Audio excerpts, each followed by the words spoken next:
Lumipat si Bea sa isa pang tindahan na halos katapat lang ng isang paaralan. Alisto rin kaya ang tindero at tindera? Pabili po. Ate, may alak kayo? Anong beer meron kayo? Okay lang po ba? 17 pa po ako. Wala pa po akong dalang ID. Okay lang ba? Okay lang yun. Okay. Tinanong namin kung may Yossi, anong klaseng Yossi, meron daw ganitong brand, ganyang brand. Tapos si Kuya ulit parang nagsabi siya ulit ng brand ng alak na parang sigurado ba kayo hindi kayo bibili, ganyan. Ano bang gusto nila? Beer, meron beer. Sa 5 tindahan na pinuntahan ni Bea, isa lamang ang hindi nagbenta kay Bea ng sigarilyo at alak. Nakakalungkot kasi kaya maraming mga teenager at maraming minors ang na-addict sa Yossi at alak. Kasi may nagbibigay pala talaga. Mga magulang, dapat maging alisto sa mga senyales na ang inyong anak ay nalululong sa masamang bisyo. Kausapin nila yung bata, huwag nilang paggalitan kasi pag pinagalitan nila yung bata, lalong magkakaroon ng dahilan yung bata para umiwas sa pamilya.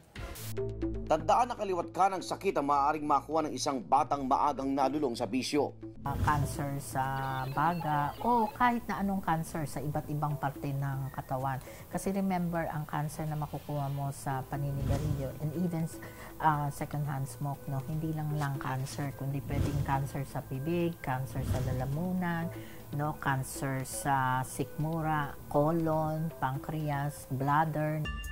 Kaya naman ang Department of Education ginawa ang DepEd Order No. 75, Series of 2007 na pinagbabawal ang pagbibenta ng sigarilyo at alak hanggang sa 100 metrong perimeter sa labas ng mga paaralan.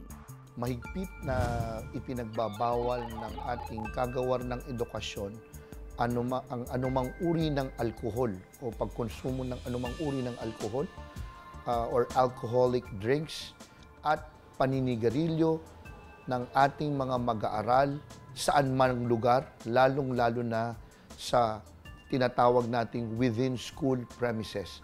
Bawal na bawal po yan. Pero tandaan mga tindero-tindera, bari kayong humingi ng ID mula sa bumibili kung may pag-aalinlangan sa edad nila. Pwede kang mag-ask ng ID, valid ID, para doon makikita mo kung kailan siya pinanganak o kung may edad doon sa ID niya.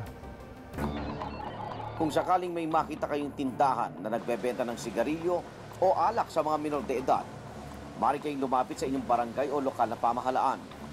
Maaari din kayong tumawag sa Action Center ng Department of Education sa mga numero 636-1663 at 633-1942 at sa MMDA Health Public Safety and Environmental Protection Office sa numero 882-51 hanggang 77, Local 350.